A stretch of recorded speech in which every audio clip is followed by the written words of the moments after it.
Salam, hər vaxtınız xeyir, əziz müəllimlər, dəyərli həmkarlar. Mən Nizami müəllim. Bu gün sizlərlə paylaşdığım sualların izahına baxacağam. Sualların izahına keçməmişdən əvvəl onu deyim ki, hal-hazırda fevral qruplarına qeydiyyat davam edir. Siz də MİQ və sertifikasiya üzrə sıfırdan başlayan qruplara qoşulmaq istəyirsinizsə, kursun əlaqə nömrələrinə yazıb qoşula bilərsiniz. İndi birinci sualımıza baxaq. Sualda deyir ki, y bərabərdir loqaritma 3/1 əsasdan, gəlin bunu belə yazaq. Mənfini mötərizə xaricində çıxararsam, loqaritma 2 əsasdan kvadrat x çıx 8 loqaritma 2 əsasdan x tam kvadrat olması üçün bura bir plus 16 yazıram. Amma misalda minus 13 olduğuna görə bura plus 3 yazıram. Çünki bu mənfi 16 plus 3 mənfi 13. İndi bərabərdir. Bu 3/1-i də yazaq. Loqaritma 3 üstü mənfi 1. Bu bizə verdi mənfi loqaritma 2 əsasdan x minus 4-ün kvadratı plus 3. İndi gəlin fikir verək. Əgər bu ifadə loqaritma altında olmasaydı, bunun ala biləcəyi qiymətlər çoxluğu mənfi sonsuzluqdan 3-ə qədərdir. Yəni mötərizə kvadratın ən kiçik qiyməti 0 olsa 3, daha sonra digər qiymətlərində qarşıda mənfi var deyə, məsələn 10 olsa kvadratı 100, qarşısında mənfi var. Mənfi 100 üstə gəl 3, mənfi 97, yəni mənfi sonsuzluğa gedir. Amma bu ifadə loqaritmanın altındadırsa, mənfi 1-i qarşıya keçirirəm. 3 əsasdan loqaritma altındadırsa 0, 3 yarım intervalı yazıram. 0 daxil deyil, 3-ə qədər. İndi fikir verək müəllimlər. Dərs izahında da demişik ki, baxın, loqaritmanın əsası ilə loqaritma altı ifadə əks intervalda, yəni nə deməkdir əks interval? Əsas 1-dən böyükdür, amma loqaritma altı ifadə 0-1 aralığında yerləşirsə, deməli onda bunun mənfi qiymətlər alması mümkündür. Yəni mənfi sonsuzluqdan hara qədər? Loqaritma 3 əsasdan 3-ə qədər. Yəni loqaritma 3 əsasdan 3 nə eləyir? 1. Bu ifadənin qiymətlər çoxluğu mənfi sonsuzluqdan 1-ə qədərdir. Amma qarşısında mənfi olduğuna görə mənfiyə vurduqda mənfi 1 müsbət sonsuzluq. Bura düşən ən kiçik tam ədəd mənfi 1, yəni y variantı. Bunu birbaşa 3/1 də saxlayıb görmək olardı. Yəni 3/1 olsaydı, o zaman deyəcəkdik ki, bu 0-1 arasındadır, bu da 0-1 arasındadır. 3/1 əsasdan 3-dən müsbət sonsuzluğa, yəni mənfi 1-dən müsbət sonsuzluğa. Bu formada da yazmaq olardı. Deməli, bu oldu funksiyanın qiymətlər çoxluğunun araşdırılması. Növbəti suala keçək. Növbəti sualımızda deyir ki, fx bərabərdir loqaritma 5 əsasdan x kvadratı çıx 4x çıx 12 funksiyasının azalma aralığını tapın. İndi gəlin yenə bu misala baxaq. Biz görürük ki, loqaritma 5 əsasdan, yəni artan funksiyadır. Amma bunun azalma aralığını deyirsə, onda loqaritma 6 ifadənin azalma aralığını tapacaq. Normalda biz bilirik ki, məsələn, fx funksiyası kimi baxarsan bu x kvadratı çıx 4x minus 12.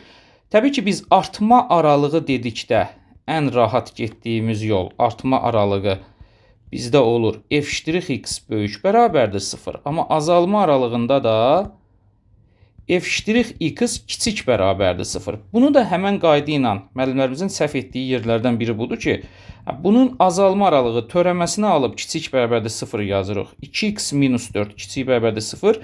X kiçik bərabərdir 2 və deyirik ki, mənfi sonsuzluqdan 2-yə qədər. Amma burada bir nüansa fikir verək ki, bu loqaritma 6 ifadə hər zaman müsbət olmalıdır. Görək bu harda təyin olunub. Yəni bunu qrafik olaraq göstərək və oradan daha aydın görəcəyik.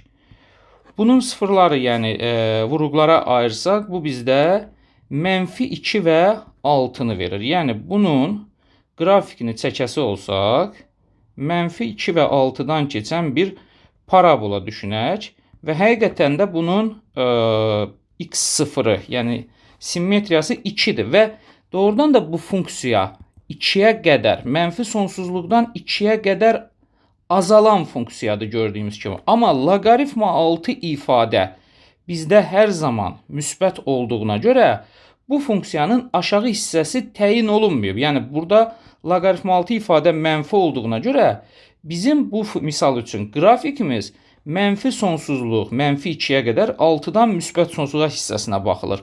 Ona görə də bizdə azalma aralığı gəlir bura qədər. Artma aralığı da desəydi, absis oxundan yuxarıdakı hissə. Yəni bura azalma aralığı, bu isə artma aralığı. Ona görə də doğru cavab olacaq mənfi sonsuzluqdan mənfi 2-yə qədər. Mənfi sonsuzluqdan mənfi 2-yə qədər. Burada müəllimlər C variantında deməli mənfi 2 daxil düşüb. Orada olacaq mənfi 2-yə qədər. Çünki mənfi 2-ni daxil götürə bilmərik. Ona görə doğru cavab burada C variantını götürsək əgər, C variantında bizdə o hissə daxildirlə verilməyəcək.